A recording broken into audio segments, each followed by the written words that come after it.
মহিলাদের চেয়ে পুরুষের লজ্জা বেশি।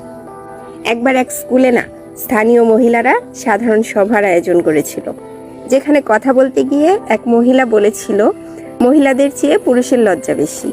কথাটা শেষ করতে না করতেই এক ভদ্র মহিলা উঠে দাঁড়ালেন, প্রতিবাদের সুরে বললেন, আপা, আপনার কথাটা মানতে পারলাম না।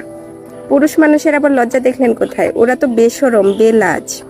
প্রথম মহিলা দ্বিতীয় মহিলার বক্তব্য থামিয়ে বলল, আপনি কি করেন? তিনি বললেন, আমি এই স্কুলে শিক্ষকতা করি। প্রথম মহিলা বলল, যে কয়জন পুরুষ আর কয়জন মহিলা শিক্ষক আছে এই স্কুলে? তিনি বললেন, আমরা সমান সমান, 4 জন পুরুষ আর 4 জন মহিলা আছি আমরা। এই উত্তরটা ভদ্রমহিলা হাসি মুখে দিলেন। প্রথম মহিলা বলল, আপা, আপনি কি কোনোদিন আপনার পুরুষ সহকর্মীদের পেট, পিঠ এগুলা দেখেছেন? ভদ্রমহিলা ভ্রু কুঁচকে তাকালেন আর বললেন, তার মানে? প্রথম মহিলা তখন বলল, দেহ প্রদর্শন করা নির্লজ্জতা, আর পুরুষরা এটা কখনো